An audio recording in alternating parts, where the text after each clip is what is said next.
Live from the studio of his parents' basement, the Have You Seen It podcast. Hello and welcome back to the Have You Seen It podcast. My name is Mason Knight. Sitting across from me is the one and only Cash Kraus. But before we begin, if you guys could please be sure to smash that like button, comment below, subscribe to the channel, and hit that bell notification as we drop videos here every single day. So with that said, Cash, what are we reacting or reviewing today? Yeah, not reacting. We'll be reacting and reviewing. Yes. But man, I would say a long time coming. Maybe 2 decades in the work. Maybe the biggest film of our generation. I mean, this and Shrek. Yeah, that's very true. Are the Shrek films as well. that spawned a million memes. I must have watched this film 30 times at least as a kid. Yeah, no absolutely. joke. Yeah, 2002's Spider-Man, directed by Sam Raimi, starring Tobey Maguire as the titular Spider-Man, the human spider. As the 16-year-old Peter Parker. Yep, Yes. the fresh, young-faced Peter Parker. And James Franco. And, of course, Willem Dafoe. Yes, the man, the myth, the legend the himself. OG. Yeah, like I was saying, if you're a millennial, this movie is very fucking important to you. Yeah. It still stands as one of, if not the best, superhero films to me. For sure. For sure, yeah. You know what? Watching back, because obviously back when I was a kid watching this, everything looked super awesome and cool. It was revolutionary, but I gotta say, CGI pretty good for 2002. I couldn't believe it. That's why today movies have no fucking excuse. I say it all the time. Mm-hmm. There's no excuse to have bad CGI. When fucking in 2002, the CGI looks amazing. It's used perfectly. It's a perfect combination of practical and CGI, but well, especially those close-ups of Green Goblin when he's on the glider, right? They would use a practical like glider. You could tell. Yeah. But they would use it to like raise the glider up instead of using CGI. But those impossible shots, like during the parade, when he's out there, super it was far away. Yeah. And the Spider-Man, I always remember that Spider-Man shot of him jumping on the balloons. Mm-hmm. Looking awesome. And it still looks good. Pretty fucking good. Well, even when Spider-Man's using his webs to pull to the flags to like bungee jump himself to the bridge, look great. Looks so good. For 2002, man, very impressive. Well, and that's another thing. What sets apart this movie from all the rest of the Marvel films today is it looks like its own distinct film. Like these other Marvel films, they follow the same formula, so they all kind of look and feel the same. But this one feels like it doesn't feel like a shoebox film. It feels like a Sam Raimi film where it's like a combination of, and it was early enough to where like they weren't sure how to make a comic book film. Clearly, they were still trying to like make it half comic book, half film with like, I don't know, like there's like the screen wipes and whatnot and how they transition. The transitions were hilarious. They're still trying to like make it look like a comic book for some reason, and eventually they get away from that.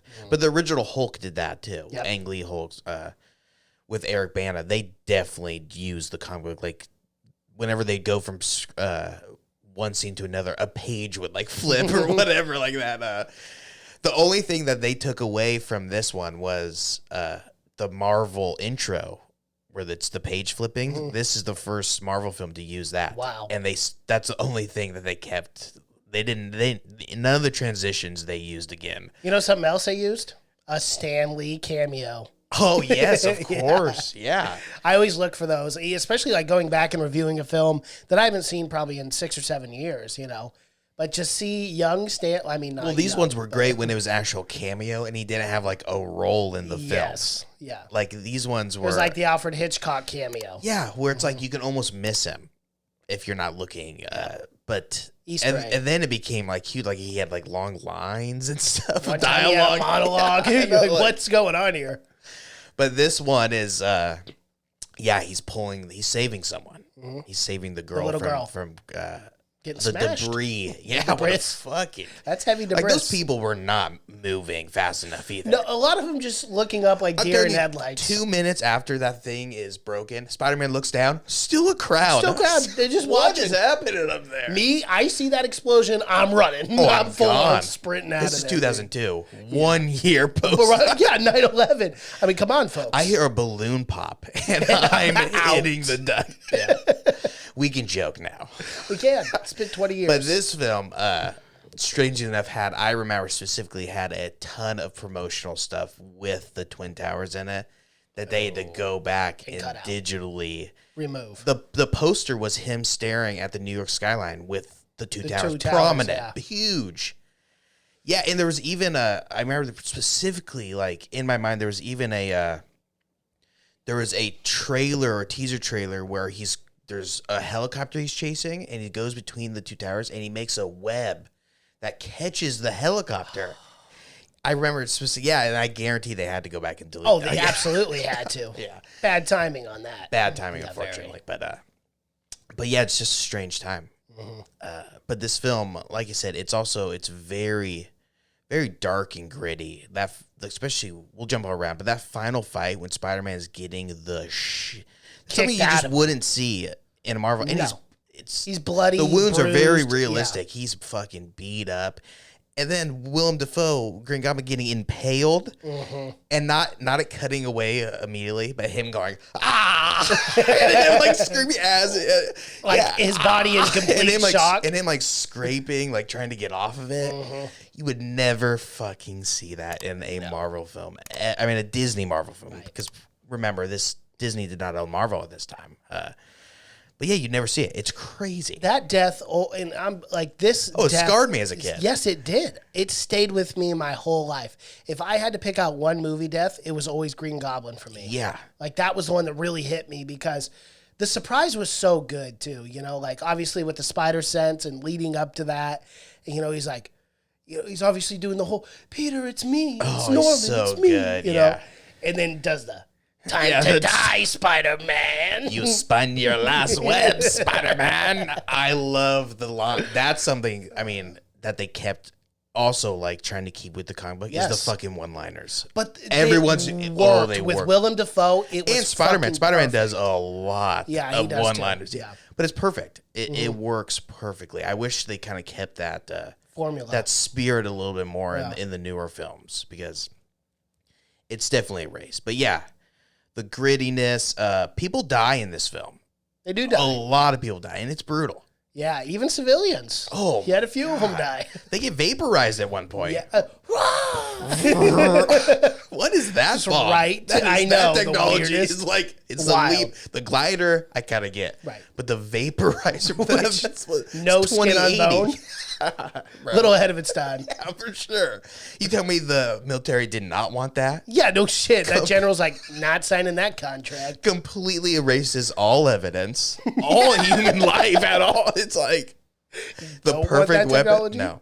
They hated Oscorp. They did. God, that they were general biased. had it out. Yeah. No. But I love the writing. The writing's so good because the whole reason the general hated Oscorp was because his predecessor had like agreement or a contract with Oscorp, so he wanted to do like everything opposite that his predecessor. So immediately he came in and wanted to start everything fresh. Yep. And kind of completely screwed Oscorp. Which is kind of like what every general comes in under a new administration. They do completely opposite of the last administration. Yeah, exactly. That's so very that's true, why it was good writing. Oh, for sure, yeah. But yeah, I love that. Of course, Oscorp, they were doing experiments that every once in a while someone would go a little crazy. Or, die. Hey, it's science. So what are you going to do? You got to take risks. Absolutely. There's casualties, of course. There are always casualties. For progress. Progress has casualties. But yeah, I love the scene of him, because every scene with Willem Dafoe I love. But I love the scene when he first becomes a Green Goblin. And he smashes the bottle, just drinks the formula, and then he grabs that guy by the throat and throws him through the glass. And then he jumps on the thing, and he's full. And it's like, he's in good shape, but it's Willem Dafoe good shape. Yes. Where it's like it's just like muscle wrapped around bone. It's like he It's weighs like weird. 98 pounds, but he's still cut. it's so scary. Yeah. But so terrifying. When it's a much younger Willem Dafoe too. Yeah, you kind of forget. And it was kind of weird. Yeah, it's kind of weird because I'm like, he plays a dad in this, and I'm like, well, I guess 20 this was 20 years ago. So 20 years ago, yeah. Yeah, but he plays a great. The toughest part for him in this role is playing the normal Osborn. Yes. The guy that's just Yeah. a straight up scientist. But once he drinks that formula and he becomes Green Goblin, that's William Dafoe at his best. He's in the role he was born to play. For sure. And the mirror scenes are great. Those are my favorite in Spider-Man. Yeah, we have to bring those up. It's like when he's the duality of him going back and forth with that split personality. Because they're two very distinct, different personalities. Oh, for sure. Like, you feel like they're two different people, and he does such a good job. Yeah. the one smile when he's a goblin. I love the scene. We'll go back to the mirror scene, but I love the scene when it's like the generals are at a different department and there's some other stupid robot machine that looks It's so so dumb. dumb. Like, yeah. like He's what like, is all right, that? prepare for liftoff. It's like a rocket. It's like going to the moon rocket taking off, but then you see like a mile away this little tiny, and all you hear is like, what the fuck is that? And then they hear it in their intercom. The guy's like, no. It's picked up from like 30 miles away. But distinctive laugh. Oh, very, very. It's so good. So creepy too. And you got to remember, it's before we had so many villains that could go off of other people's villains. Like, I feel like Jared Leto's laugh came right from this Green Goblin laugh. Yeah, it's exactly the same, but he just plays it so well. Yeah. But like you said, the mirror scene is some great acting. He should have been nominated for a fucking Oscar for it. If it wasn't a superhero film, he probably would have been. Yeah. Superhero films, especially 2002, man. Oh, yeah. Were Taboo. looked at like cartoons. Yeah. I mean, they weren't supposed to be adult things, you know. They were for kids. Yeah. But this one, man, I love the scene when he traps Spider-Man in the burning building, and it's so stupid. Because he's like the grandma. It's such a elaborate and dumb. It's a comic book plan ripped straight out of a Spider-Man comic book. But he's the old lady. It's so funny. And then he like turns around and like, oh my god. Then Spider-Man beats the shit out of him. Well, How rightfully so. dare you pretend to be an old lady? Old Green Goblin got that one little cut on him on his forearm. Yep. And that's what brings this whole thing around, because there is a Thanksgiving scene. There is. This is the Saturday after Thanksgiving. It is, yes. So, and great scene, too. I remember watching that scene in the theater as a kid and being like, oh, my God, he's going to find out. Well, especially when the blood was just about to drop from the ceiling. And the blood, and I remember the sound specifically, it's like an earthquake splashing into Green Goblin, because his senses are like, what? Heightened. Didn't they say he was like 100 times stronger than a man or something stupid? Yeah. That's how you knew, man. The biggest cut of blood, too. That blood drop was like gallons of blood. It was a lot. It was a lot of blood. Yeah. And then the way it was sitting on the ground, too, in like this giant little puddle like that. God, like, yeah. He like swipes a big handful of it. It was a lot of bad news, though, for fucking... Peter Parker. For Peter Parker and his aunt. Yeah. Of course. And I have to say, this has been the only origin story in any comic book movie I've cared about. That's so true. That Uncle Ben scene had me crying when I was a kid. Dude. Every time. And we've seen so many origin stories, and none of them just hit as hard as that Uncle Ben scene. I think it's how they set those characters up. It's how they set up the death, too, because one...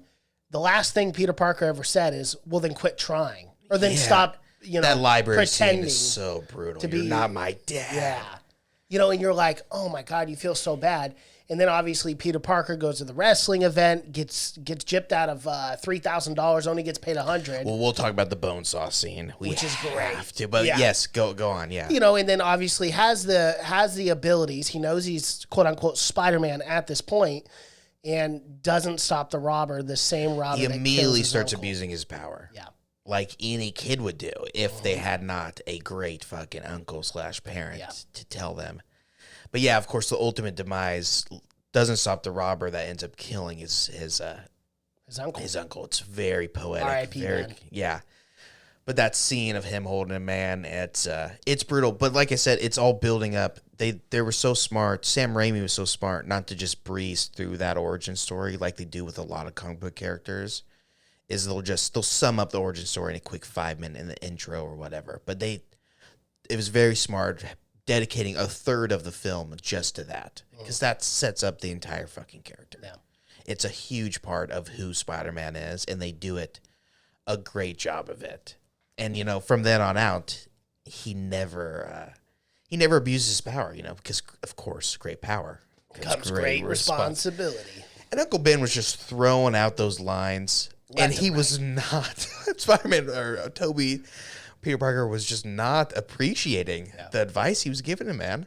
Well, and that's kind of the thing. I feel like it's kind of the same thing with Talladega Nights. The dad's giving him wise words. If you ain't first, you're last. And then if you went back and asked Uncle Ben, was a piece of shit. Yeah, he'd be like, you go back and ask Uncle Ben. He's like, I don't know. I said that when I was high. Yeah. Well, he's half dead, to be honest with you, losing a lot of blood. But then we get a crazy scene right after that. I know we'll probably break down the entire movie, but of him killing that guy. Well, the guy fell out of the window, right? But he was going to kill him. Yeah. I think either way, the guy was it's a mafia use of use he strong fell. breeze. I push him. Yeah. But that's a brutal scene. Yeah, that's another scene where I can't imagine showing that in any other kind of film. Where, that guy falls to his fucking death. It's brutal, man. It is. But let's go back to the Bonesaw scene. Macho Man Randy Savage in the role he was born to play. Well, of course. Bonesaw McGraw. It's a little on the nose, I'd say. Oh, R.I.P. too. Oh, he did die. Oh, a while ago, I think. Yeah. Well, come on, dude. The guy was 90% steroids. He was. He absolutely was. I don't watch a lot of WWE, but yeah, that's right. He did die. Oh, yeah, but I mean, he's so iconic. But yeah, I love that scene, man. Bonesaw McGraw, the Human Spider. Bruce Campbell also makes a cameo. He makes a cameo in all of them, but... Damn, he died at 58. Yeah, that's Macho Man. Probably the average age of a WWE. For a WWE person, yeah. I mean, between the CTE and the heart problems due to steroid use, I don't think they're testing people in the WWE. This wasn't the guy that killed his wife, right? No. His kid? No, that's Chris Beignet or whatever. Wow. He was not nearly as famous as Macho Man Randy Savage. Yeah, well, I remember Macho Man being famous. Oh, him and Hulk Hogan used to go at it all the fucking time. But, perfect as Bonesaw McGraw. That's Bonesaw. He's in the comic books as well. That's how Spider-Man gets his. I think in the comic books, the prize is a car. Instead of him getting $3,000, then having to go buy a car. It's a lot of steps. Yeah. But yeah, I love that scene, man. It's the weirdest wrestling event where they let anyone go, and this guy, it's not staged at all. No, it's real wrestling. I'm sorry, real wrestling. This guy's just beating the shit out of random people. For your chance for $3,000. I laughed so hard when at first they give him a chair, and then they give him a tire iron. I know. They were going to kill him. They were going to kill him. And the guy who previously fought him, my leg. Some legs all bent out the wrong way. Oh, great scene. Destroys Bonesaw in seconds. It's not even some loophole. You have to be in there exactly who's going to be in exactly 3 minutes? Yeah, kind of shady. Yeah. And for one, never mention a cage match. No, that was not in the written contract. Not the one. No, I love the shots of it focusing on like the crowd during this, because they look like WWE, like crowds. Oh, for sure. That cage comes down. One guy just stands up. He goes, "Cage." It's so stupid. But yeah, would have killed him. I think in turn he ended up killing Bonesaw though. Just about. Broken back, a couple vertebrae for sure. I mean, he's paralyzed. But I love that scene too. He's got to walk down the gauntlet of women insulting him. Yeah. Like morale. It just. Did you see the food hit the one girl in the face though? Yeah. It's so funny because that was you could tell that was unscripted. They were just throwing food, and as she's interviewing, food hits her in the face. One guy dumps an entire bucket of popcorn on Tobey Maguire's head. he had to buy the full thing and then immediately bought it just a bit. That's like a $12 bucket of popcorn, even back in 2002 probably. Yeah. These days, probably $18 bucket of popcorn. But We don't need to get into inflation No, on we this. don't. No, we don't. But yeah, love that scene. Love that origin story. It's just one of the best. Yeah. It's dark, it's gritty, but yeah. We got to talk very well about done. J.K. Simmons. So we got to talk about that. I want to find the person who casted this fucking movie because the casting is. I mean, J.K. Simmons was so well casted is they can't find literally anyone can't find else to anyone find like Joe Jameson.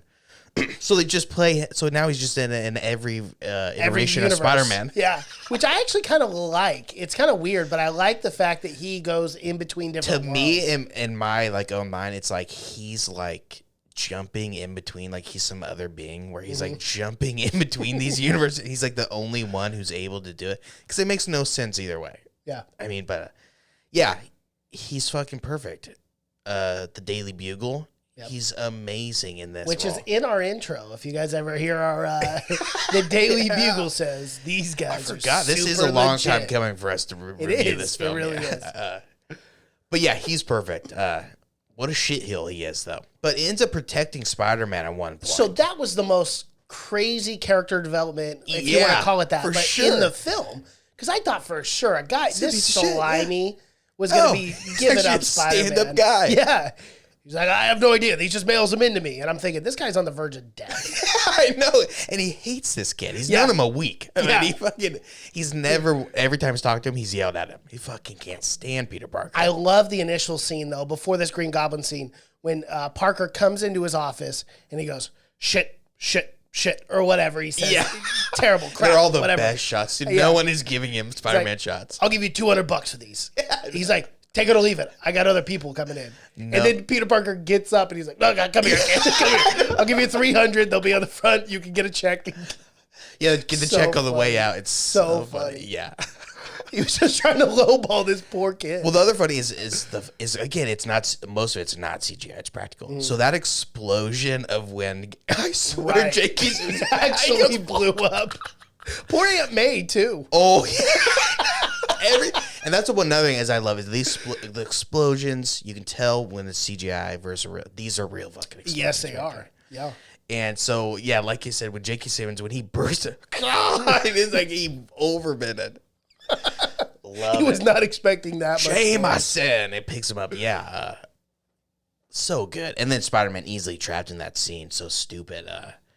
Gets the spray right up to his face. I know. That was one part where I was like, come on. We could've done better Green than Goblin that. should have just slit his throat when he was asleep. Should have. I mean, It would have he been a was lot smart. easier. Yeah. He was immediately starting to start up a team. It's Yeah, he's too like, hey, early let's for the just team. start up the team. He's know. like, bro, this is the first film. We gotta I know. fight, you and I. Take time, yeah, but well, we gotta talk about James Franco.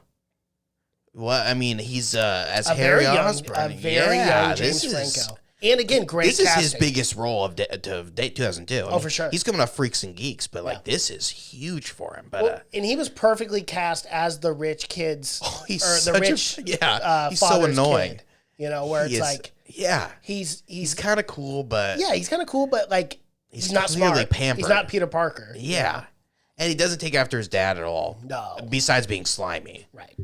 but don't. I mean, he's not a genius. His dad would much rather have Peter Parker as his son. Oh, bro, And he makes it very clelear. He even says it to him. He slithered his way in with Mary Jane too. I was Yeah, like, what bro, the hell? You know that your best friend has liked her since fourth grade. Your best You're like, friend who doesn't have anything. He lives in fucking Queens in a shit house. a shit apartment right next to her. You live in a penthouse in Manhattan. Okay? You can have everything you have ever wanted. Why do you need this girl as well? Yeah, and not even that, but Peter Parker, he happens to live right next to Mary Jane. I mean, it's kind of like, as a friend, you'd be like, it's kind of meant to be. Yeah.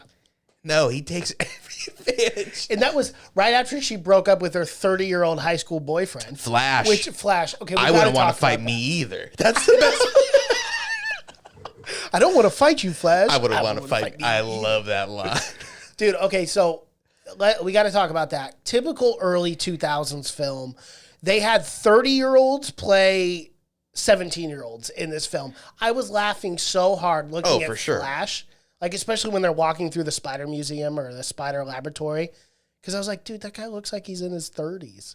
Yeah, but It is very true. They are in there. I mean, they're in their late 20s. That guy who plays Flash, he's in everything. I mean, he's in a lot of stuff now. He's a big actor. Mangello or whatever.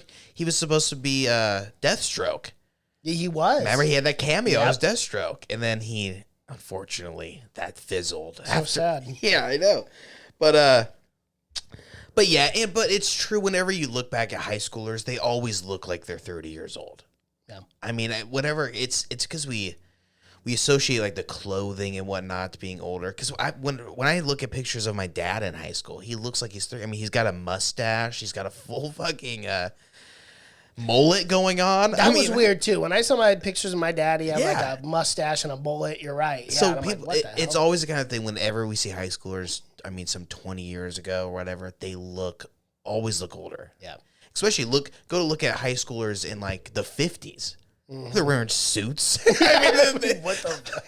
Yeah, they look like they're 40. I mean, but once you start going back to the 20s, that's when it was, the famine and all that kind of stuff. So they're all skinny, little scrawny boys. Oh, yeah, the 30s too, I guess. Yeah. 30s I don't know if you're getting very many high school shots of kids starving to death. They just didn't look very big. There were no football teams. Well, they looked about 60 when they were in their teens back then. I mean, famine will do that to you. It will. But yeah, I do love those high school scenes though. James Franco, like I said, he's good at that role, but I love those high school scenes. They never have done the Spidey sense as good as they do it in these original films. Yeah. For some reason, they've completely abandoned the Spidey sense in the newer films. There's so many cool effects with that Spidey sense. For sure. Especially when he throws the razor blade things and he's used. I don't think Tom Holland ever uses his Spidey sense in the original. No, because isn't it like a computer now or something like that? Is that what it? I hate that. Wasn't like part of the spider, like his Iron Man spider suit is where it was like a spider sense? Well, Aunt May makes a joke about his spider tingle, so I'm guessing he's got some kind of power over it. But they never do anything with it at all. And you are right. You bring up a great point because like even with Flash when he's bullying him and he's throwing punches and you see that shot where he's just like. Vroom. Flash has great fucking form too. That kid does. That kid as a high school bully. He must paralyze some kids. He probably puts a lot of kids in the hospital. Well, the first punch that he missed dented the locker all the way in. Punching through the steel locker. Right. I want to mess with that guy. I know, and this is the weird thing is like it's the only school in the world where Peter, the nerd, wins the fight against the bully, and everyone's like, "What a freak!" Yeah, what a freak! Why are people like praising him? That's what I didn't understand either. Why would you not be like, "Dude, this kid's awesome. He just beat Flash. He did a backflip in the middle of a fight." 3 of them. I've never seen shit like that before. He's a ninja. He pushed Flash 30 yards. And everyone's like, "Oh my god, what a loser!" I know. Even Mary Jane's taken back. You're like, freak show. What about that guy? He was trying to kill me. Yeah. Yeah, he tried to. Flash, are you okay? Think about this. Had Flash landed the punch to the back of the skull, my face would be implanted into the locker. I'd be dead. Look what he did to the metal locker. Right. Look, I'm flesh and bone. He would have killed me. That kid should be in prison. He should have been. For attempted murder. 28. Yeah. But, no. Nothing wrong. No, they just Peter Parker's a bad guy. Yeah, weird. The kid who's never done anything to anyone. No, but just those being in the wrong kids in early time, 2000s, man. Let's talk about the scene of the tray being flipped up and him catching everything. Yes, it's famous now in like movie trivia, but not CGI at all. They did like 150 takes of him catching all that shit in real life. Oh my God. It's fucking wild. Yeah. It looks great. And it's a 3-second scene. Yeah. But the longest anything took to shoot was that they could not figure out how to CGI and make it look good. I guess not. 2002, again, it probably would have looked shitty. It would have. But there's not a wire system. Where it's like they drop, and then you just CGI the wire out. No. Yeah. It was him. And pretty uncoordinated is what I hear about Tobey Maguire. I can imagine. So it is not so... Yeah, it took like 150 takes to get that. It looks great. I mean, it does. And again, it's like, maybe that's why they don't do the Spidey sense anymore. Because it's like, shit's hard to work out. Well, these actors, man, they're not very coordinated. They're not, dude. It's Tom funny. Holland is the most coordinated of any Spidey. For sure. I mean, he's like a gymnast. He looks like an athlete. I've seen that guy flip around. He just flips everywhere he goes. He never walks anywhere. He just backflips into anything. It's crazy, but he's super athletic. Yeah. So he's the guy to do the Spider sense. Yeah. But Tobey Maguire, they pushed him. But bro, I watch so many film of actors running, and I'm like, I can tell they've never played a sport. Not Tom Cruise, though. Not Tom Cruise. I don't think Tom Cruise could do anything else, but he can run. Oh, absolutely. He can run a long ways if he needed to. Yeah, that guy never stops running, unfortunately. But yeah, I love the Spidey sense. It's my preferred Spider-Man too. And the crazy thing is, I like the second Spider-Man even more than I like this one. I cannot wait to review the second Spider-Man. Yeah, so if you stuck around this long, just know we didn't even talk about it, but we're doing the originals before we do No Way Home. Yeah. Yeah. So we will do Spider-Man 1 and 2. I don't know if we'll do 3. I don't know if we need to. But we definitely have to do the Amazing Spider-Mans. Should we do at least one of those? Maybe I guess. We could, just for a reference If point. we're only doing 2, we could do one of those. Yeah. So maybe, Okay. I don't know. It's going to be tough watching those. But yeah, so we're going to be the second one, which the second one I like even more. It even kicks up the horror element even more. Mm-hmm. They really let Sam Raimi go off. That's something I wanted to talk about too. One of the most terrifying scenes in this was when Aunt May's praying and he's like, "Finish the prayer!" Yeah. And he's like fire, and it's like a demon from hell coming down. And she's clearly going to have PTSD after that. She does. She does. Remember, she's in the hospital. She's only El Diablo. El Diablo. But dude, that scene scared me as a kid. I was like, damn, that's like the devil. I remember watching that scene as a kid and thinking, poor lady who's playing Aunt May to be having Willem Dafoe hunched over you. The guy literally plays Antichrist in a couple films, I think. Right, I think he does, yeah. So this guy just yelling at you. I mean, doing take after take of him screaming. And how they did the mask is it's really well done, I think, where it's like his mouth is really wide, so you can also see his teeth. Mouth moving, yeah. So it makes it look like a xenomorph or something. Mm-hmm. And then they flip the eyes open, and he's got the Willem Dafoe eyes. Yep. So it's horrifying. It was a perfect design for that mask as well.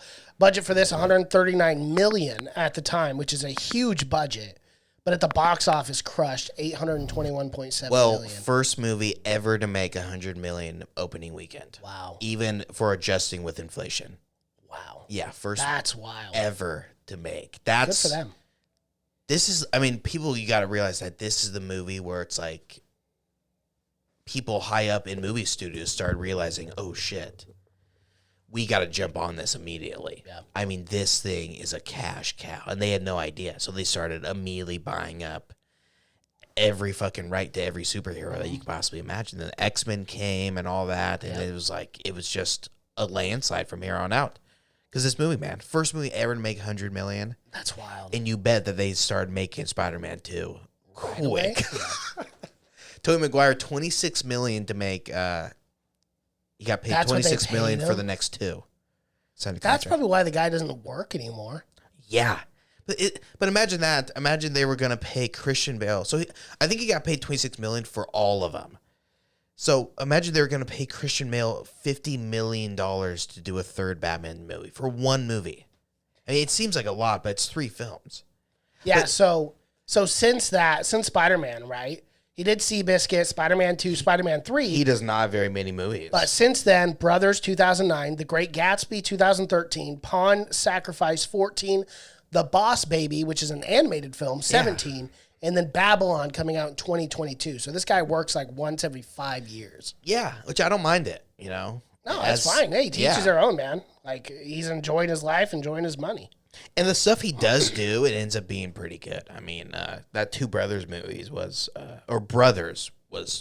you know, he's a great actor. He is by far the best acting Spider-Man in my view. I mean, Tom Holland is good because he looks the part. Right. But he's not the actor that Tobey Maguire is. He's just a phenomenal actor. And he pours it out in this role too. Yeah, he does. But all right. Well, that is our review of the first Spider-Man 2002, Tobey Maguire inspired. If you guys like what you've seen here, please be sure to smash that like button, comment below, subscribe to the channel, and hit that bell notification as we drop videos here every single day. Thank you so much for watching and listening. My name is Mason Knight. That is Cash Kraus. And until next time. Bye.